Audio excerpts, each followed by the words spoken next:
women don't ask questions. Women are asked far too many questions than men. Just because it's simple doesn't mean it's not going to make you rich. I faced the gender pay gap, but I know women have it hard. I pulled out all of my stock portfolio a couple of weeks before I got married. So, what is one myth about starting your own business that you would like to bust for the audience here?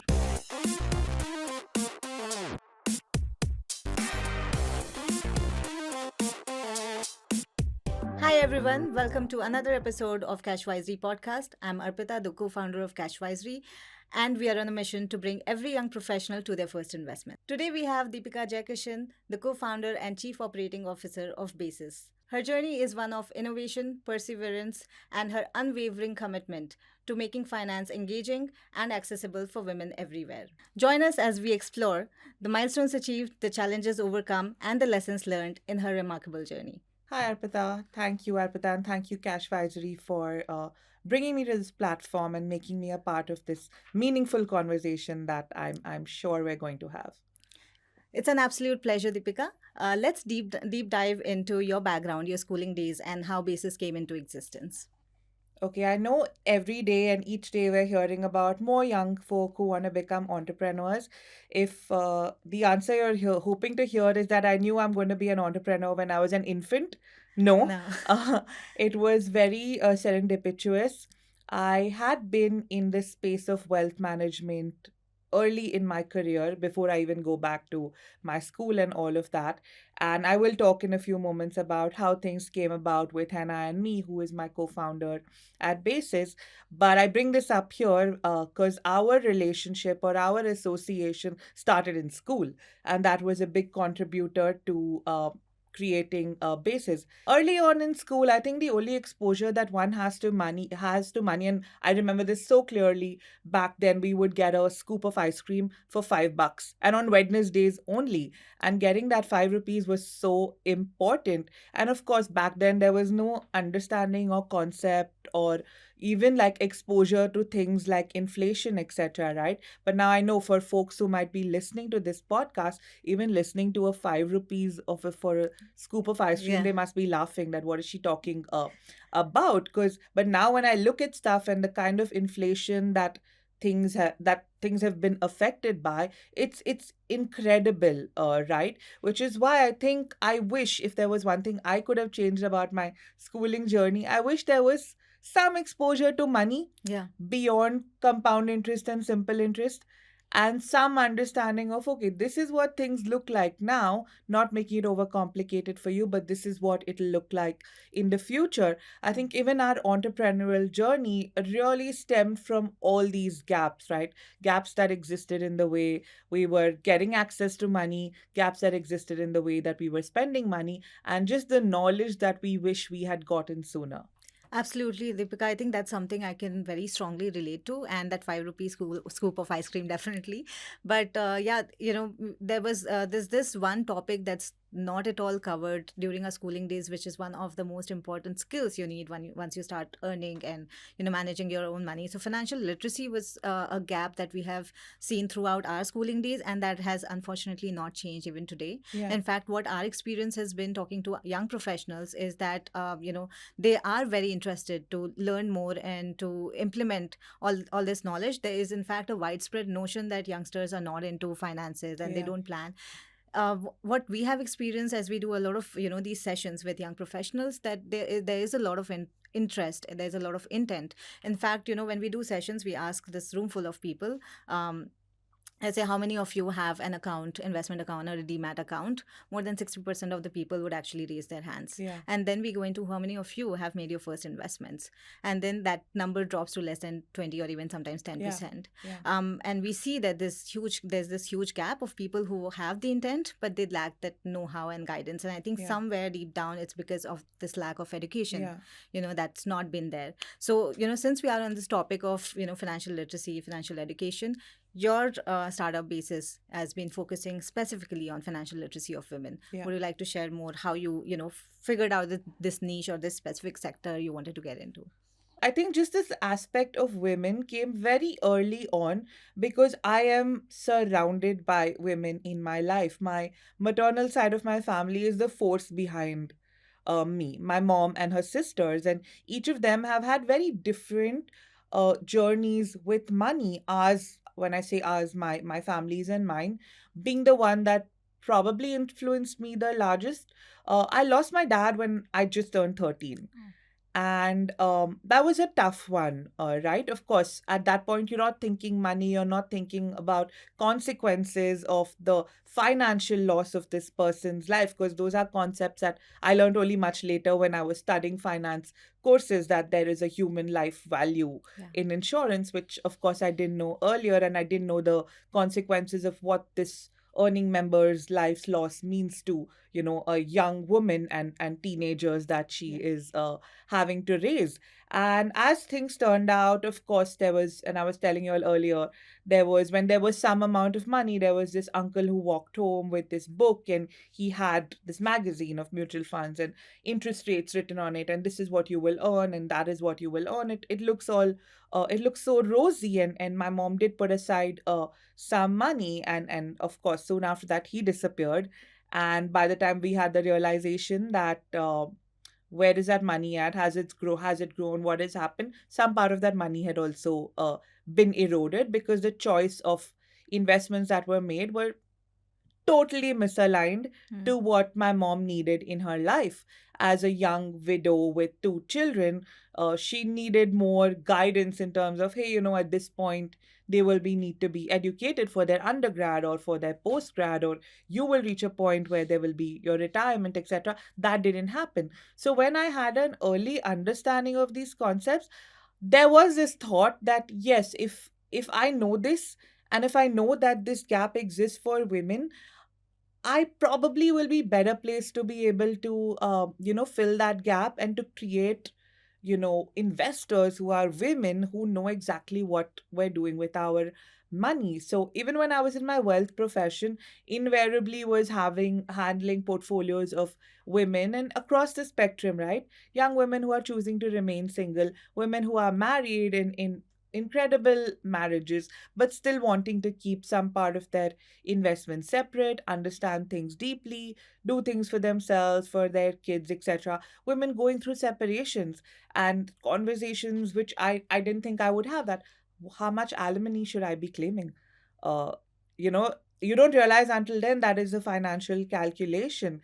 So just ended up handling portfolios of more women. I was also doing a whole lot of corporate sessions, talking to folks at companies, and realized soon enough that in a room full of men, women don't ask questions. They Yeah. don't find it to be a safe space to put forth their thoughts or put forth their questions, because the fear of judgment, oh, they're going to think I'm silly, this question is stupid, I shouldn't be asking it, they'll wonder how could I not know this much.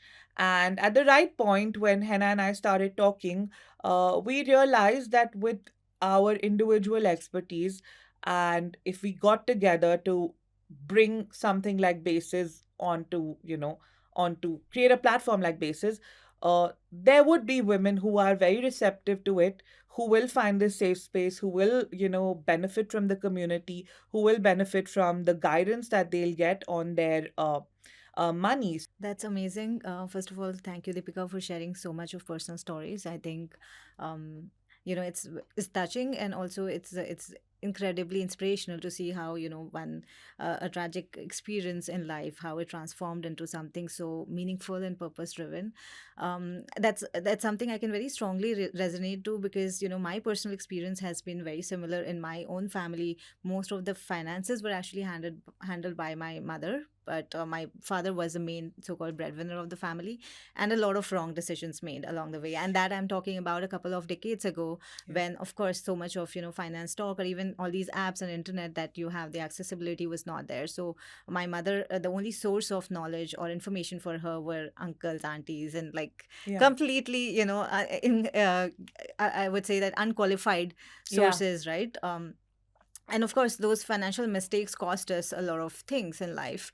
That's something that had an impact early on in my life, and that's how personal finance is so close to my heart. But the unfortunate thing today is that I have not seen so much of change information that women have today, even with all of this access in terms of taking charge of their finances. Now, since you talked about corporate sessions, our experience also has been very similar, and two very important patterns that we have seen. One thing is definitely that when it's a combined session of men and women, women do not ask that many questions. In fact, a lot of times it can be taken as lack of interest. Yeah. But we have held a number of women specific sessions, and a lot of times corporates like to do that for Women's Day. And throughout the year, we also do women specific sessions. We have seen the number of questions from women, in fact, are even more than what we experience with men. They Yeah. are so interested, and they reach out to us even after the session to find out, what are the other resources they can, look at. So definitely there's this fear of judgment, I would say, and we have to do something to, kind of resolve that. The other pattern that we have seen is most of the women we speak with, although they are earning, they are, making their own income, they probably have like joint finances, but they do not participate in wealth planning or financial planning in their family. It's always either their father or their husbands. So have you had similar experiences when you have talked to women in your community? Yeah, I think 100%, except the difference in our community is that it is women, it is a community of women, right? So the Hmm. women who are flocking to the platform are women with high intent, Yeah. who have realized at some point that, beyond my partner or my brother or my husband or my father, or my bank relationship manager who is a man, I need to start doing something about my money. But in an average family, if you talk to someone, unfortunately so, women are not as invested in those money conversations as they should be. Again, it's all the cultural stuff that we keep Yeah. talking about, right? That's existed for too many Too many generations, and generations. it is going to take time to change. And like you talked about just now, Arpita, even if I think about my mom's experience and what's happening now, it hasn't been a world of a change since then, and that's been over 20 years. Yeah. When COVID hit, we were working with some corporates where we were talking to wives of those who lost their lives while COVID. And Yeah. the corporates were like, they're getting some amount of insurance money. Can you please talk to them and guide them through this journey? And the type of conversations we would have would make us realize that unfortunately, this woman has never been a part of these money Yeah. conversations before. So you're starting from scratch, and she's fortunate, of course, in an unfortunate event, she's fortunate to have this access that's Mm. going to guide her through this process. But if this happens to an average woman, she is going to be lost. Yeah, yeah, yeah. Yeah. And we have seen many of these cases, and this is what you're talking about, after some incident has happened, and they definitely see the importance of it. I think the more challenging part is before anything happens in our lives. There's a lot of taboo around discussing things like death of a spouse and divorce and separation for someone who is like happily married and going about life. So I think that is another challenge when it comes to planning for crisis or emergencies, that we feel that this is not talked about much, and because of that, either no one is taking any action, or the women are not planning for such crisis Yeah. because there's unawareness. And of course, because of this lack of conversation, the information also that they have, for example insurance, is very limited, so they end up buying all kinds of wrong products which Yeah. actually doesn't come into use. So in your opinion, in your community, do you take any initiatives to make these taboo topics like more, of course the women are there with high intent and they would want to do in investing and goal planning and whatnot, but how about these things? So I think what we've done, Arpita, the approach we took is to make this stuff conversational first. Yeah. To not make it overwhelming, to not make it like, hey, at 10 a.m. on Saturday, you have to go and talk to your father about insurance. That should be happening eventually. But just this realization, we did it very gradually. We try to do it in a fun way. For instance, we did like Valentine's Day conversations around money, Interesting. where we were like, not even like, hey, bring your partner. It was like, bring one person you love. Nice. Because it could be your mom, it could be Yeah. your partner, it could be your sibling, it could be your dad. Bring them to this room and let's talk about fun stuff about money. Because I think money is just, our relationship with money has just been so uncomfortable. Where spending money has been easy and all of Mhm. that. But when it comes to handling money, it's just made to seem so overwhelming, which it is not. Yeah. once you get into it, once you understand the ropes, it's actually quite easy. And that is the learning we need to impart first, Yeah. that this is not tough, because in our homes we've been told this is really hard. Yeah. Yeah. Not their fault. It may have been really hard for them decades ago, but doing something with your money is not so hard anymore. The main thing, the challenge that happens in our homes is it feels like this is an isolated place. Only Yeah. I am feeling this, only I have these questions. No one else is this is on their mind. But and again, these are not conversations like if you and me go to a lunch, Arpita, the last thing we're going to talk about is money Yeah. or investments. Yeah. But I'm sure if there's a bunch of boys who are going for lunch, they are going to be talking about the last stock that went up. They are going to be talking about the impact that the elections is going to have on the stock market. They are going to be talking about that next real estate property, right? Even within our close knit groups, these are not mainstream conversations, and those are places that this needs to change even before our Exactly. homes. Yeah. If there is one person of influence who says that, hey, I talked to my dad about his will, chances are her friend is going to think about it. Yeah. But these are not conversations we have on a daily basis, which needs to change and which is slowly but surely changing.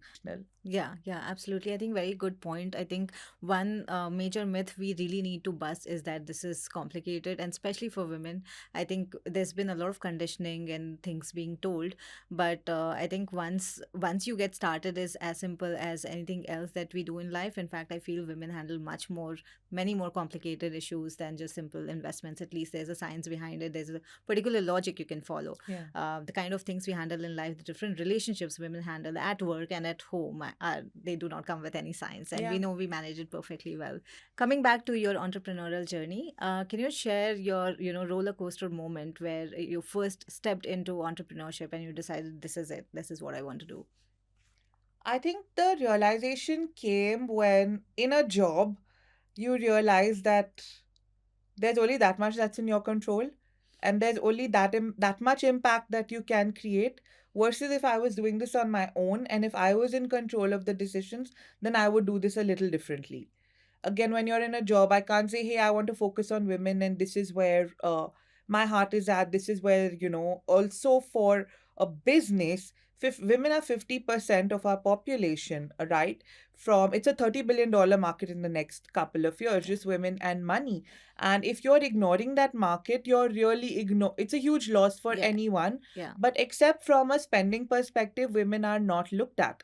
So when you realize that there is a problem here and I am in a place where I could make some change, I know it's going to be incredibly hard. And as an entrepreneur, the hard only increases. When you talk about roller coaster, I think the entire journey is a roller coaster, right? Especially for businesses who have begun in COVID. It has been like on multiple roller coasters, one after another. Yeah, I think yeah, like you rightly put, you're in a corporate, you're in a limited space, right? In terms of the impact you create, I think that was very similar to what Utkarsh and I experienced. We were doing financial advisory, we had clients, and we were making impact in their lives. We used to have a lot of coffee catch-ups where we would discuss, the challenges that our clients are facing, and we realized, day in day out, we are talking about the same challenges across the board, right? And then we realize that, hey, this is something big and we could make a much larger impact if Yeah. we were to digitize this whole thing. So that's how our journey started. And I think completely agree that it's a complete roller coaster, but it's absolutely worth it. Yeah. So for entrepreneurship, I think it's the learning. Like you said, I feel that I've saved a lot of money on MBA because now I know everything without doing a professional MBA. But it's definitely a path of learning as well as unlearning a lot of things that you are Yeah. used to in a Yeah. corporate world. So, what is one myth about starting your own business that you would like to bust for the audience here? I think one myth of starting your own business, I want to tell all first the audience, who hopefully some of which will be my friends and family, it does not mean you can go for lunches in Yeah, midday, definitely right? not. Unfortunately, people think that, oh, being an entrepreneur or running your own business gives you the flexibility to do what you want, step out of office when you want, and things like that. That is far from the truth. If anything, it's like a 24/7 job, because you are like responsible for everything and everyone on your team. You're responsible for the team, you're responsible to the investors, you're responsible to your your customers. And that is where the huge change is. In fact, I almost feel like in a job it's somewhat easier, I know. because it's like, it's 8 9 hours in a day, and that's where it sort of ends. But in being an entrepreneur, your day doesn't end. Yeah. Your day doesn't end, and you don't know, sometimes it's like, sometimes you feel like every day is the same, but yet so So different. different. And when Yeah. you wake up in the morning, it's literally like, oh, what is the problem I'm going to face today? Can it Exactly. be any worse or any better than yesterday's? And but I think you just build that resilience to deal Yeah. with stuff. Yeah. So entrepreneurship, yes, it means flexibility, but it doesn't mean that you have an easy life. If anything, it's only harder. Because and I hear this a lot, and I know a lot of young folks think, oh, I will become an entrepreneur, I will draw how much salary I want. No, it doesn't work like that. You're responsible to your investors, you're responsible to the business, and so much more. I know the last couple of years I've seen amazing success stories in startups, and I know every young kid wants to be an entrepreneur at some point in their life and thinks it's all glory. It is a lot of glory, but it's a lot of blood and sweat and tears. Yeah, which is usually not showcased. So Yeah, it's always behind the scenes. yeah, In fact, for Utkarsh and me, when we were just two of us starting up, we felt that there's a lot of work to do because you are doing all the work yourself. But as our team grew and as we have more and more members in our team, we realized it's a lot more work because yeah, now there's yeah, delegation, there's review, and there's whatnot, and there's now management of a team along with all the startup work that yeah, comes along. So I yeah. think that definitely is a very good takeaway for aspiring entrepreneurs out there. um yeah, now we'd like to discuss more about women and finance. There's always there's been a lot of talk about gender pay gap, and people think that women could earn actually the same as men, if only. But there's now then a lot of different aspects to it. So what is your experience and your opinion about it? I think I don't think, unfortunately for me, in my working career now, it's been several years that I've been an entrepreneur, I faced the gender pay gap, but I know women have it hard. I know, I hear from a lot of our community members, I know I hear it from a lot of my friends. One part of it is the gender pay gap, which is, for those who don't know what the gender pay gap is, for the exact same role, a woman is compensated lesser than a man for very many different reasons. But it's beyond the pay gap, it's also tough decisions. Like very recently, a friend of mine was, just conceived, and her first worry was, oh, I'll need to go on a career break. They might fire me. Yeah. And I was like, wow, a man is never going to have to worry about this. That, hey, I'll tell my boss that I'm having a child and he's going to fire me from that job because I'm going to go on a maternity break. He might even be able to negotiate for a pay raise because now he Yeah, has more yeah, responsibilities. more Yeah. response. But for in general, for someone, it's going to be that, oh, it's so Yeah. she's going to be off for 6 months, and Yeah. and she also feels that when I come back, there's going to be so much that's changed. And I think with women, our Mm. imposter syndrome is so strong Absolutely. that, oh, I'm Face not it going to every be day. able to pick up from there. They'll put someone else in that job. Of course, we know the gender pay gap exists. I think where it exists is for every 100 rupees, a woman is earning 70 rupees, or 70 or 80, yeah, yeah, somewhere. something like that at this point in time. Which I think you and I were talking about this earlier, Arpita, that either we keep crying wolf about this or we make some change. Yeah. So yes, the gender pay gap exists. What does it mean? It means that woman is going to take 1 or 2 career breaks for caregiving. It could be for a child, it could be for a member of the family. Her career may or may not be shorter than that of her partner. Okay, from a personal finance perspective, what does she need to do? She Exactly. needs to have insurances. She needs to double down her investments when she can. She needs to plan financially for the career break. So I think as a woman, one part of it is being aware of the problems. The Hmm. more important part of it is planning the solutions. Absolutely. I think another important aspect is awareness of the pink tax. Yeah. Unfortunately, along with gender pay gap, along with earning low, you end up spending much more than your male counterparts on the same products. I think that is one thing that women are completely unaware of. We still talk about it in our sessions, but I think that's something that needs to be understood not just by women but also businesses, that the kind of impact it's having on everyday lives of every woman and their families. So do you get to talk about pink tax, or how much women spend, and do you think it really impacts their financial planning and budgeting significantly? Yeah, it does. I mean, I wouldn't say to a mad extent, but yes, it does. For those who don't understand what the pink tax is, I saw a video yesterday and I think it popped up on my Instagram. I'm going to use the same reference. Two razors, one Yeah, male, one female, one is blue, one is pink. Probably do the exact same thing, made in the exact same factory, look the same, feel the same. The woman is paying 30% more for yeah, that pink razor versus that of a man. So that is pink tax, where a woman up is are women are paying higher for similar products. I think businesses are becoming aware of it. What is amazing is that what has happened because of the pink tax is women have created businesses yeah, to reclaim that pink tax, right? yeah, That, hey, as a woman, I know this stuff was costing more, but I will now create my own business because I know what a woman should be paying for it, and let me build for women like myself. So what this is seen a surge in entrepreneurs who are yeah, women. Businesses are becoming a lot more aware. Yes, it affects day-to-day stuff in our spending. Do I think it has a huge impact on my monthly or my yearly or my life's finances? Maybe not.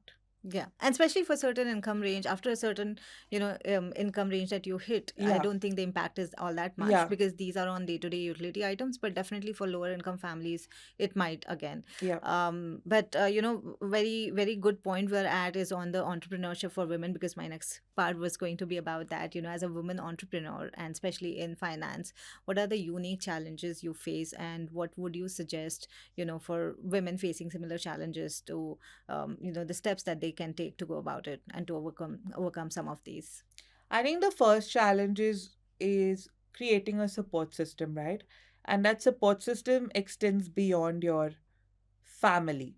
When a woman wants to become an entrepreneur, the first thing someone thinks is that, hey, this is a hobby business. Absolutely, She'll do yes. this for a bit, she'll get Yeah, bored, and then she will move on from it. So, your believers have to come from your ecosystem even before it is your investors, etc. Right? mm, So, these believers are your parents, your partners, and beyond your first circle. So, I think just creating that support system, firstly, is super important.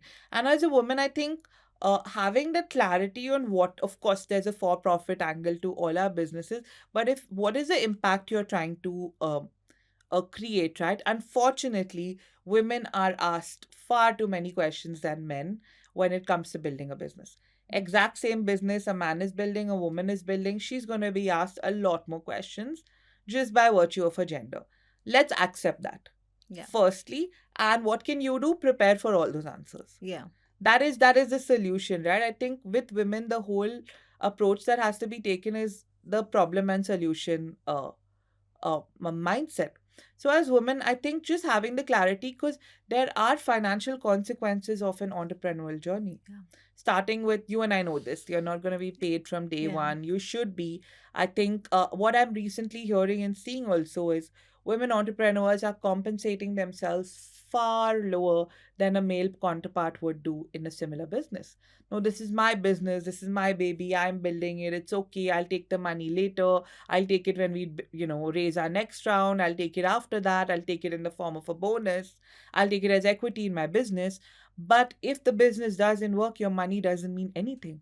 That equity is going to go down to zero, and you had not compensated yourself at all. So I would say to start with, build your support system, have clarity in terms of the vision, both the for profit part and the impact that you want to create. Have clarity on what you're going to draw as your incomes. mm, And the first thing you need to do is have basic measures of your financial life in place, which is stuff like your insurance. Because when you move from a job to being an yeah. entrepreneur, you You have to don't have ensure that yourself. security. You don't have that PF, you don't have that life insurance, you don't have that health insurance, which extends to even your family.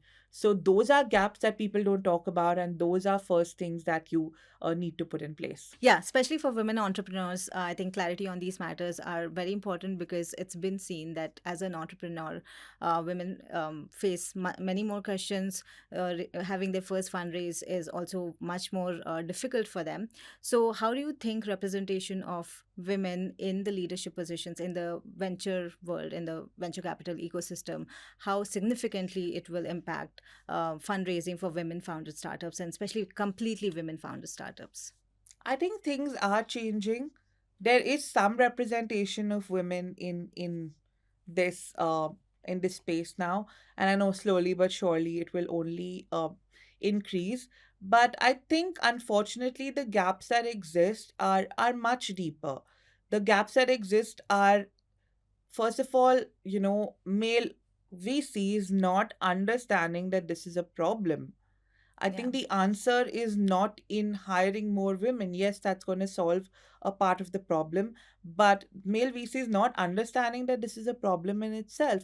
For one, I would believe that not having enough women on your team and not looking at businesses started by women or built by women or built for women is missing out on a huge part of your market. Mhm. Again, the market that investors look at is unfortunately just FMCG. Hey, you're a business like building lipsticks for women, let's invest in you. Yeah. You're a business that's building like clothes for women, let's invest in you. And unfortunately, they're not looking beyond that. And I don't know if the answer is just going to be yes, it's going to solve part of the problem by hiring more women by on their teams, but working with these women to build thesis around Yeah. other parts of our life is going to be so much more critical, Yeah. right? Young moms. I mean, if you think about moms Yeah. in the country, that is a huge market. Absolutely. Yeah. Young moms, old moms, late moms. There are so many different aspects to it. And over time you need all of these representation on your teams, which doesn't exist at this point. And I don't know if anyone's thinking along those lines. Yes, those monies will flow into those businesses. They will only flow into it when you realize there's a problem. Yeah. And that I think, yeah, this like, working with these women who may be the potential customers of all these, Yeah. or, the problems that you are trying to solve, I think it's going to feed into, like you said, the thesis that they build around. And, talking about finance for women, for example, right? Let alone that FMCG, which is anyway done.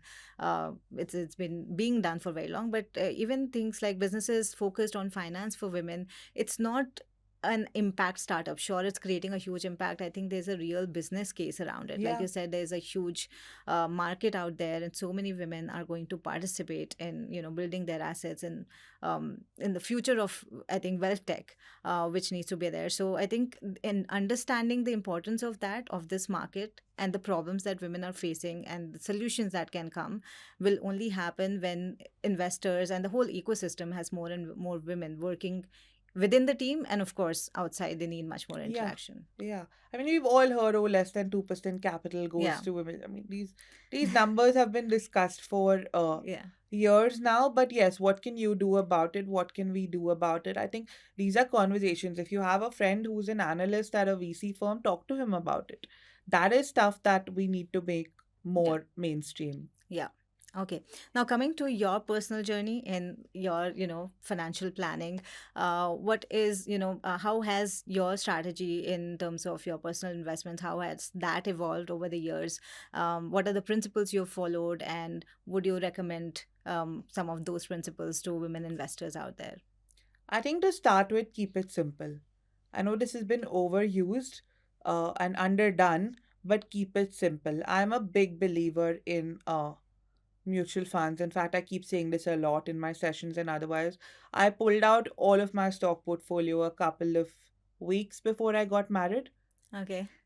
because I realized I was so tensed about everything to do with the wedding. And alongside that, I was so tensed about what is happening with, The market. those stocks and the market. And I realized I don't need this stress Yeah. for that 2 or 3 or 5% returns, which Yeah. may or may not be more than my mutual fund portfolio. It is giving me stress. So the return of this investment may be good, but the stress was just not worth it, right? And when you invest in stuff, you need to know what you are doing. And I realized between being a wealth manager, handling people's portfolios, for me, that was not a priority. Yeah. And the thing I then did was hire a financial advisor.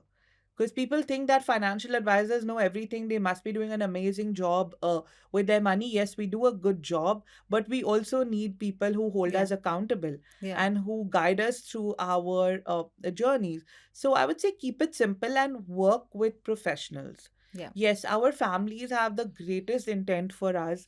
They want us to do the right Yeah. things, but they may not know. I can't take names on this podcast, but we all know the first thing someone tells you to do as you start working, hey, buy this insurance policy. After 25 years, you'll Yeah. get money back on it. But when you do that math, that return is 3 or 4%. Yeah.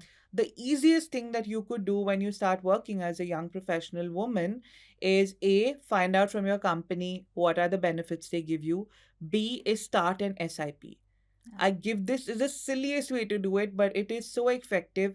If you work 20 working days in a month, can you save 1 day's worth of your income? Yeah. You know, even before talking about, oh, what is my financial goal? What are those lofty things that I want out of my life? What is the simplest thing I can do? Yeah. I'm earning a lakh a month. I'm working 20 days a month. 5,000 rupees, I am starting an SIP. It is going into a balanced mutual fund in the first 10 days of the month. Yeah. It's out of sight, it's out of mind. So I think the simple stuff that you can do is what you need to do first. Yeah. And when these things become an habit, you can layer on other things, right? Like we've all read Atomic Habits by now. Yeah. When you have that one thing that, nudges you, you start layering other things on top of it. So I think just doing the simple stuff is key, and keep doing the simple stuff consistently for Consistently, I think. years. Yeah.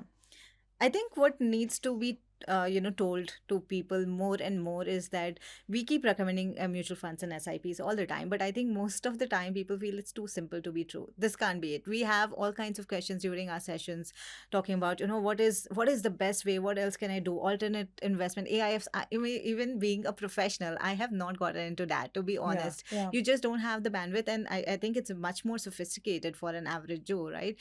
I mean, most of the time, these questions are coming from people who have bought a few stocks and that's all the investment they have done.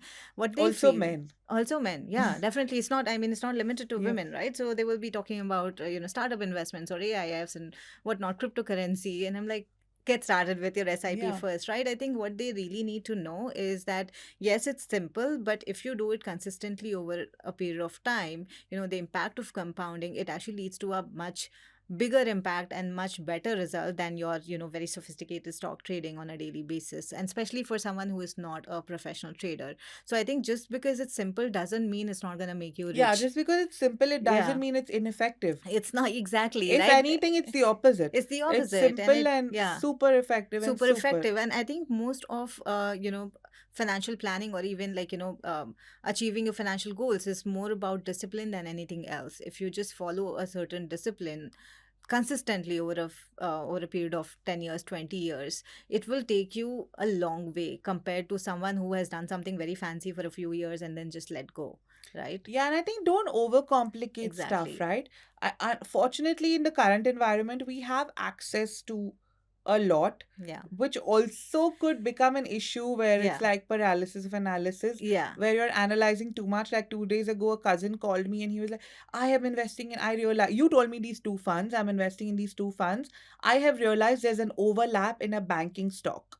I was like, wow, Wow. incredible that you got into those details. But Yeah. did you see the percentage? Yeah. Did you see the percentage of that overlap? And did you see how much you are investing? Exactly. Like in your quantum, like, few Yeah. thousand rupees that you What is invest that there. impact on it, right? And Exactly. and then he was like, oh yeah, this doesn't affect me Yeah, I that think, much. yeah, Yeah. sometimes overcomplicating, definitely. A lot of times, in fact, it can deter you from making any, investments or taking any action. And sometimes it will completely lead to going, a different I think route. there are always extremes when it comes to investing, and the trick is being on the middle path forever. Yeah, forever. You have You to don't, just there is one extreme which is, oh, I'm going to do FDs forever, and there's the other extreme which is, I'm only going to do stock stocks, trading. and Yeah. there is no in between. Yeah, You yeah. need That both needs, of it, yeah, but you need it in the proportions that make sense for correct. you. A Correct. 21-year-old male or female needs to be doing very different things with his or her money Absolutely. than a 31-year-old and then a Yeah. 41-year-old, Yeah. right? And the kind of power that 21-year-old has, that 41-year-old Does doesn't. not. And no one Yeah. tells them that. No one tells them that when time is on your side, Yeah, those nothing that else matches 3,000 up. rupees for 20 years is way more powerful than Then their 30,000, yeah, 60,000 yeah, rupees for 5 or 10 years. yeah. But no one's telling you that, and these are mainstream conversations that need to be Need had, to happen. especially so for women. A 21-year-old woman needs to be told that, hey, at some point, if you're planning a family, there will be an angle of maternity insurance. Yeah. You need to know what your company is giving you, because the kind of things that would come up in our community, hey, I'm planning to have a family a year from now, or I'm pregnant, can I take a maternity insurance now? Yeah. It doesn't work that way. Things like knowing that, hey, a maternity is a planned thing, right? Insurance usually protects you for unplanned Unplanned things, yeah, you events in can't. your Yeah. life, which means you need to have a financial plan of sorts for Yeah, to prepare having a for that. child. And the earlier you start, the better. Yeah. The one thing I did was I started an SIP even before I was married for a child that That I didn't know may I'm going to come. have or Yeah. not have, right? Because I had seen the benefit of compounding over all those years. I think I took my first term insurance when I was 24, and I wanted to kick myself when I was taking one last year when it was 4 times the premium. Yeah. And I was like, why the hell didn't I take a much higher Much cover higher then? coverage. Yeah. Right? But nobody's telling you this stuff at the right. Nobody's Even telling. people like us are making these Yeah. mistakes, but Yeah. we're owning them and moving forward. Exactly. And for me, especially, as I went into financial advisory, I kind of developed the skill over a period of years. Of course, the initial part for my own financial planning, a lot of things were missed, which I got to know through my own journey, and of course, did it for my clients, and which I want to now talk about to everyone I meet. Starting your first investments early, getting your first term plan as early as possible when you're in the Yeah. pink of health. No one talks about that. So, what was your first investment, and when did you first make your My first investment? investment was a mutual fund. Luckily, I was working with that wealth advisory that I was talking about. And I think in my first year of work is when I started. And my only regret is, why didn't I invest more? I Yeah, remember at that point, and I'm going to own it on this podcast. I remember that time data and our mobile phone plans weren't so cheap yeah, back in like yeah, 2007, 2008, right? It was yeah. really expensive. Really A expensive. large amount of my money was going on phone bills. Phone bill. I keep thinking about it. Even Yeah. today, I'm like, oh my God, if I would have It's done like that. a PTSD for you Yeah, it is now. PTSD for me that, oh, and I calculate, I think a bane of our existence of being in this profession Yeah, is that you. Excel sheet. Yeah, that I'm like, Excel if I sheet. would have done this, We'll then quickly this, go and fill the yeah, details, and this is how much I lost. and I'm like, Yeah, oh my God, how am I going to compensate myself for yeah. that It's loss, okay. right? Lessons learned. Yeah, but I think Lesson. starting early is, this can be repeated 1,000 times over and it'll not be enough. But starting early is key, and that is where like the magic wand Yeah. is. So for someone who's earning 10K, 20K, or 50K, a month, what would you recommend? How can they get started on their investment journey? I think the simplest thing to do is, what are your fixed expenses in a month? Unfortunately, people think, I ask people think this, and the answer is, oh, my credit card bill is my fixed expense. No, it's not. No. It's a very unnecessary Yeah. expense. Fixed expenses is things like, young professional, if they're living outside of home, you have your rent, you have your other grocery bills, etc. Those are your fixed expenses. Now, out of your fixed expenses, I'm earning a lakh, fixed expenses are 30,000 a month, you have 70,000. I Mm. send some money home, I have 50,000. 50,000 is ideally what you should be doing, but guess what? Start at 20,000. Yeah. Start where you're comfortable, start your learning journey, and then double down on stuff as you understand more. So I think I don't have a formula to, oh, like your current age minus 100 is how much you should be doing Yeah. and all of that, Yeah. because it's so personal. Yeah, it's finance is never one size fits all. Yeah. That's something that people really need to understand, because sometimes we even get asked questions about how much should I save for retirement, and I'm like, you Yeah, I know, can't tell you that. yeah, we need I to will need know. to get into your kundli of your finances to Exactly. tell you Like this that. this is one question that needs at least 10 data points to start with, right? And which also evolves over time. Like, what is the inflation you're expecting? When are you going to retire? What is your current expenses income? What is your projected expenses? So there's so many things. So it's always very personal. And I think you need to have your own understanding of your own finances before you even seek an advice. And coming to, getting started, any book that you would recommend to someone who's looking to get started to understand their finances and to get started on the investment journey? I think two books. One is, of course, Psychology of Money by Yeah, Morgan my Housel. favorite. Yeah. Incredible book. I recommend it to 18-year-olds and to 80-year-olds. Yeah, absolutely. I It think, yeah. is, I think everyone Amazing. should read it. Another great book to just get started is Let's Talk Money by Monica Halan. Okay. I think these two books are a great start.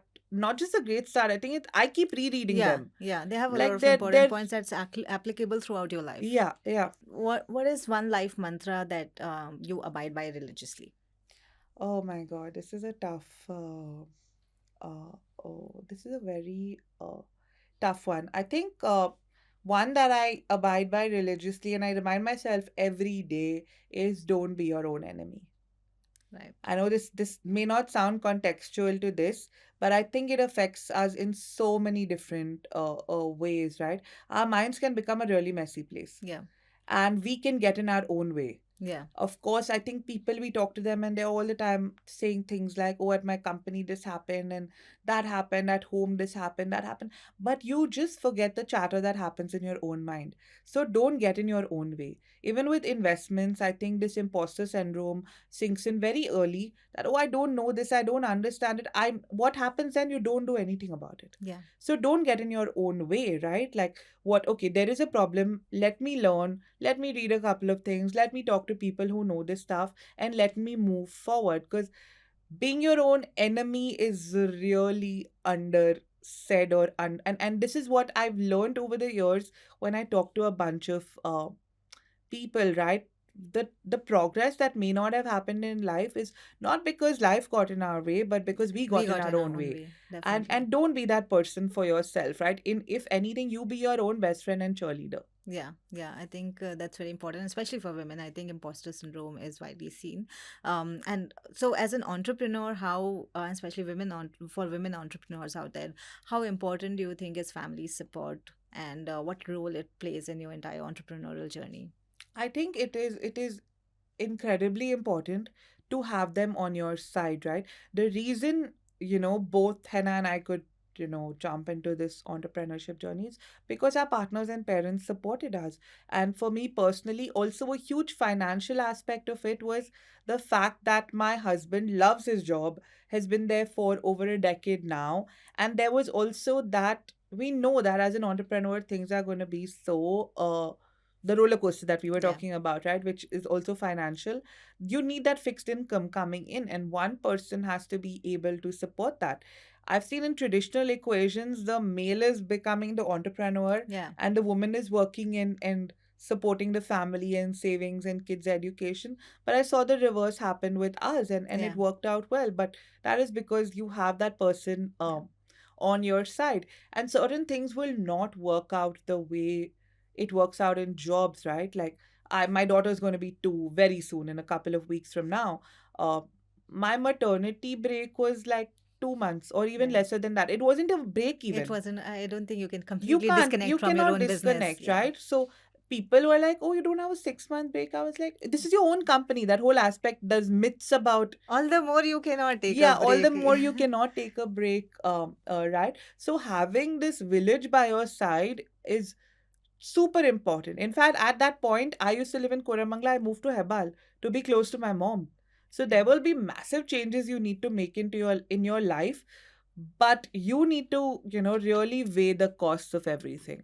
If you love being an entrepreneur as much, then you need to fight some of these battles for yourself. So, would you like to share what's the highest and the lowest point of your entrepreneurial journey so far?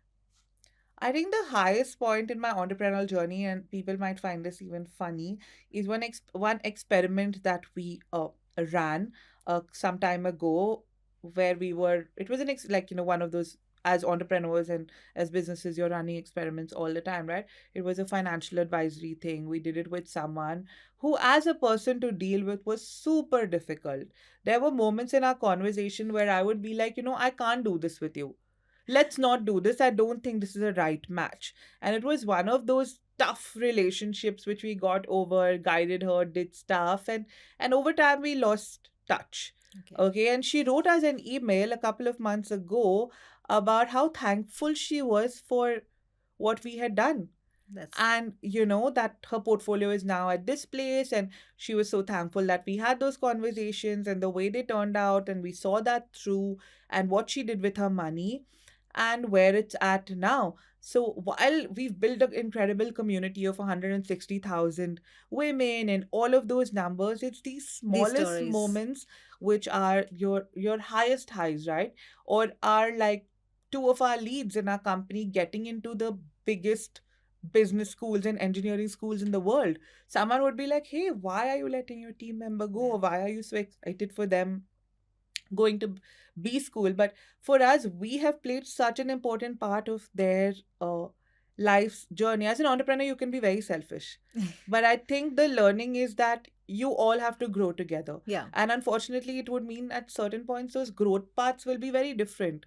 But if I've played a role, or we In have played a yeah. role in that journey, that is super important. I think the lowest low again was not a business low, but was a people low, where there was one hire who didn't work out very well, who we realized very later on would talk to women very differently than how he would talk to the men on our team. Oh, and that's And completely against the whole idea of yeah, that this. is, and we identified in the first 10 days, luckily. Luckily, And none of the men saw it until we, sensitized them to what was happening. So I think for us, it was one of those that how could we have gotten this wrong? Because this yeah, was, it was a product person, was from, an IIT and all of that. But how could we have gotten this wrong? But that was a huge learning yeah, lesson, because apart from, the qualifications and what comes on paper, there are so many aspects to building a yeah. team, which you only learn by doing. You only learn by doing. All right, so now we are at the last segment of our podcast. It's a rapid fire round. Fun, So, yeah. yeah. So, I'm going to get started. Early bird or night owl? Night owl. One book that has influenced you the most. Autobiography of a yogi. Favorite investment type? Stocks, mutual funds, real Mutual estate? funds, hands down. You didn't have to wait for the Yeah, I options. Okay, expected. One word to describe your relationship with money. work in progress. Um, One, I know it was 3 words, but yes. okay. The first thing you do when you get up in the morning. I have Jeera Pani. Nice. Healthy. A financial goal you're proud of having achieved. Having a child. People really don't think having a child is a financial Yeah, goal, but which it is. they should think Yes, about it. yes. Okay. One myth about finance you'd like to bust today. It is easy. It is not hard. The myth is that it's hard. You need to have a degree. You need to be a professional. That is not true. It is super easy. And I hope some of you have understood that today. We definitely hope so. Coffee or tea to kickstart your day. Jeera Pani. Okay, now we won't repeat answers, okay? Yeah. Your go to stress buster. Playing with my daughter. Nothing Uh, is more relieving than that. one piece of advice you'd give to your younger self. Don't be so hard on yourself. Amazing. So, on that note, we are done for this episode. It was an absolute pleasure talking to you, Dipika. We have known each other before, but I got to know Yes. you so much more, both on personal and professional front. And I personally learned a lot. I really hope our audience has learned so much from this episode. Thank you, everyone, for tuning in. And please do share it across with friends, with everyone you feel would find it important. Thank you.